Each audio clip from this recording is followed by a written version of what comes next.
What is the long way home? Good morning. My name is Father Frank Buckley. I am delighted to be the host of our contemplative community here in Hollywood, going virtual to people throughout the whole world. If you're new to the program, welcome.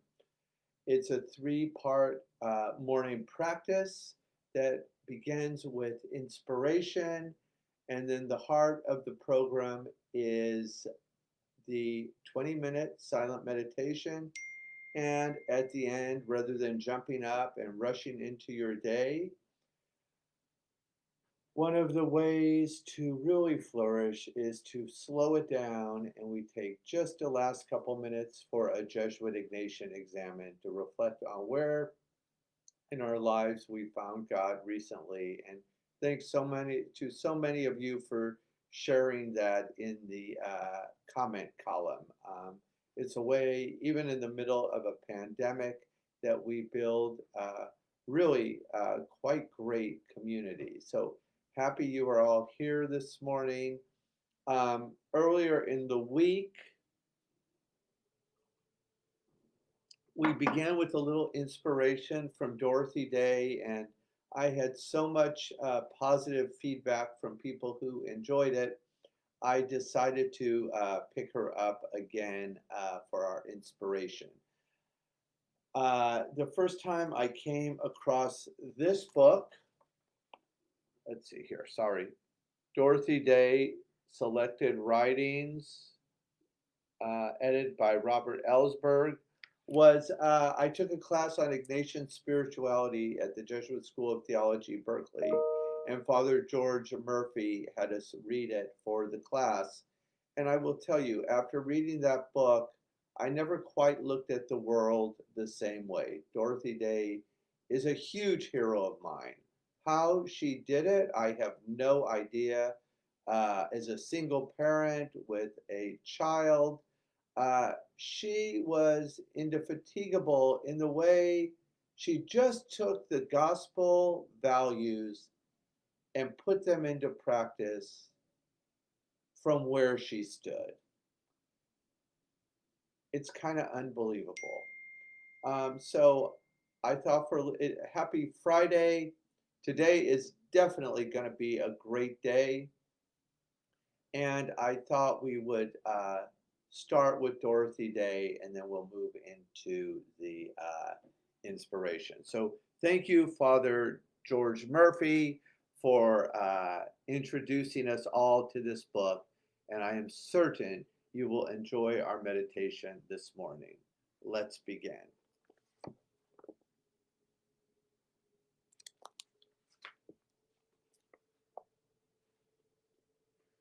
We loved him dearly, this Peter of ours, and even revered him as a saint, but we neglected him too. He asked nothing for himself, so he got nothing. When we all lived together under one roof in the houses of hospitality, he seldom had a room of his own. Returning from trips around the country, he never knew whether there would be a bed for him. The younger editors had their own desk and were jealous of their privacy.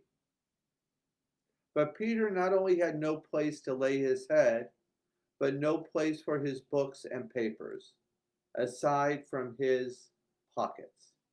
He had no chair, no place at table, no corner that was particularly his. He was a pilgrim and a stranger on earth, using the things of this world as though he used them not, availing himself of only what he needed and discarding all excess baggage. Wow, what a model. I think of Peter walking down the street slowly, leisurely, deep in thought, his hands clasped behind him.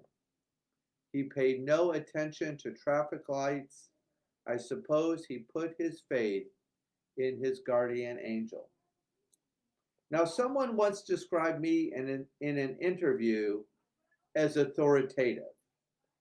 Later, listening to a tape recording of a talk I had given on the plight of agricultural workers, I had to admit that I did sound didactic. Since then, I have tried to be more gentle in my approach to others so as not to make them feel that I am resentful of their comfort when I speak of the misery of the needy and the groaning of the poor.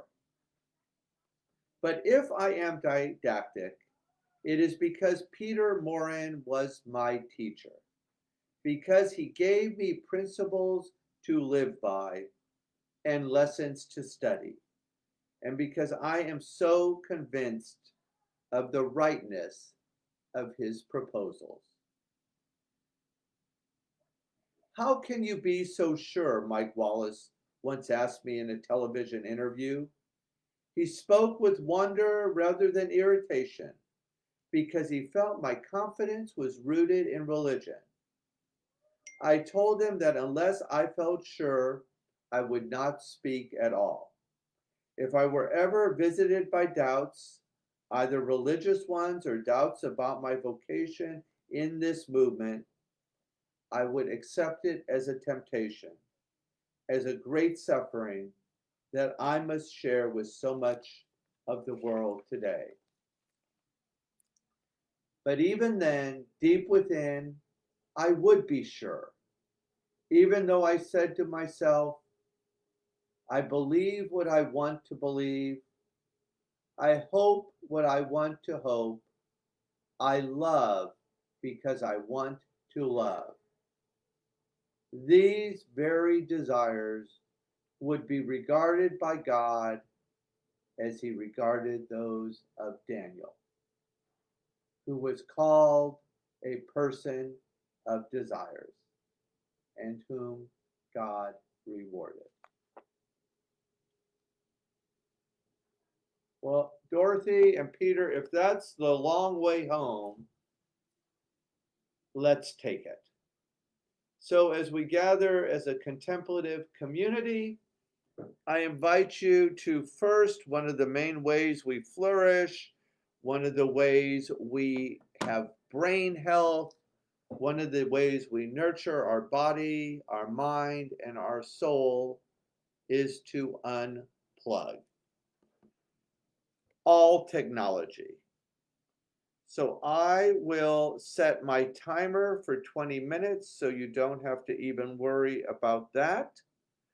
And then if you can just find a comfortable place wherever you are, some people in the recovery, flourishing during recovery group yesterday told me they were in tents across from 7-Eleven.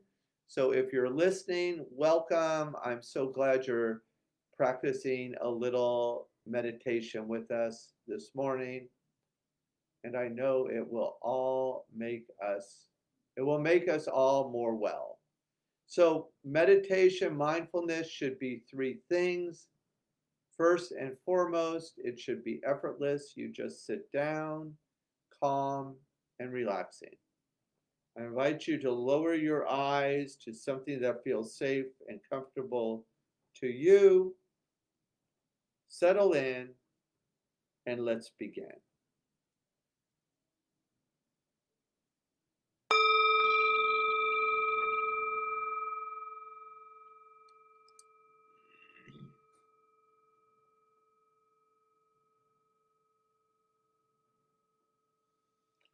Listen, listen, the sound of this beautiful bell returns us to our true home.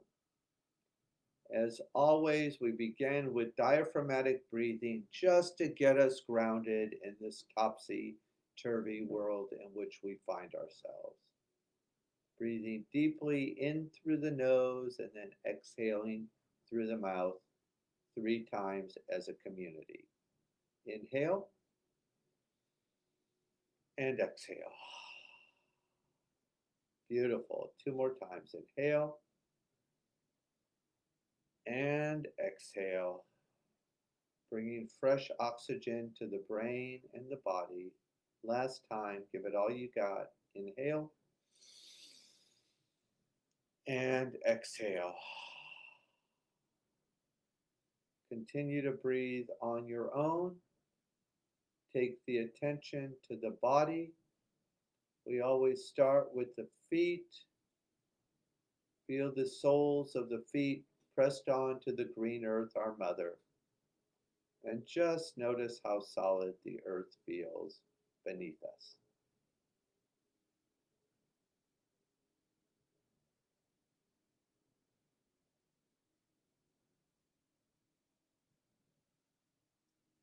Next, take the attention to the chair providing support. We all need a little support in life, so let's lean into those places we've been supported recently. Pierre Teilhard de Chardin tells us if we lean into God a little, we'll know a little peace. If we lean into God a lot, we'll know a lot of peace.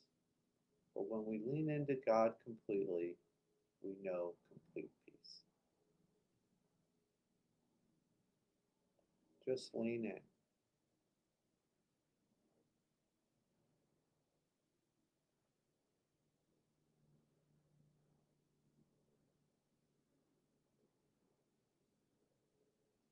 Relax the shoulders.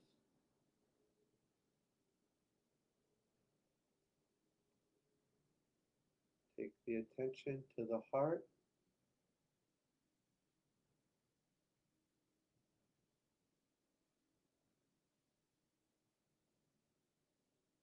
As a community, let's breathe one time all the way into the back of the heart. Together, inhale and exhale, and just notice what you feel.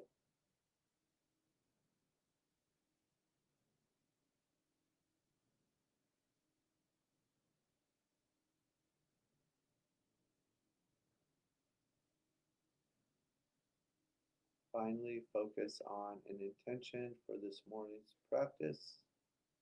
St. Ignatius encourages to ask God for something like Daniel that we deeply desire, not being afraid to ask God for something really amazing this morning.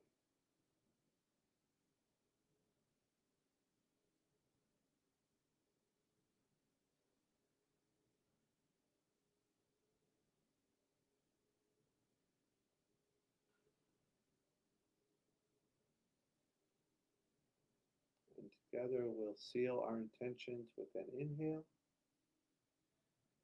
and an exhale. Take the attention to the breath,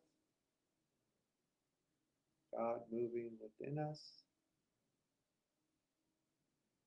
Engage your sacred word. Repeat it 4 or 5 times. And together let's drop down to the ocean floor and enjoy a little deep rest. Please continue.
gently bring your attention back to the room. If your eyes were closed, let's open the eyes. Let's do Father EK's little exercise of knowing our state. Let's just circle our arms one way, then the other.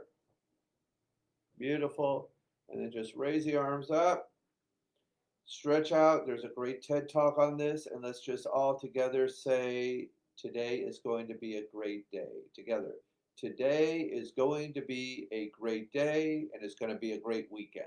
Good job. Shake out anything you've been holding on to. Excellent. And we'll move into the little Ignatian examine for the end of the day as we move into the weekend. So I think mostly Ignatius liked to look over the recent past, but I know Ignatius was also huge on hope. And St. Paul tells us hope that is seen is not hope. I like William Lynch's definition of hope, the arduous task of searching for a future good that is realistically possible but not yet visible. Or if that's too much to remember, just refusing to believe that all the doors are nailed shut. So during the meditation this morning, my friend Maven, Chris's son, he's in grammar school. I don't know how old he is, maybe 10 or 11. On the way to work this morning, I was just reading a book on neuroscience, and one of the things it had in it was the best sport in the whole world for the brain. And I thought, oh, I just felt like being playful. I was like, Maven, do you know what the best sport for the brain is? And he paused and he paused, and his mom said, Maven, say something. He said, Mom, I'm thinking. And he took another deep breath and he said, ping pong. And I almost drove the car off the freeway. I'm like, how did you know that? But yeah, Dr. Amen at the clinic has done so much research that ping pong is the best sport of all to play for the brain. Much better than football. I hate to tell all the Jesuit high schools, but we really should stop all football because of so many concussions to the brain. Don't believe me, watch the movie Concussion. Um, but I don't want to start a war this morning going into the weekend. Let's see. Then Maven and all the volunteers are out there getting food ready for the food pantry.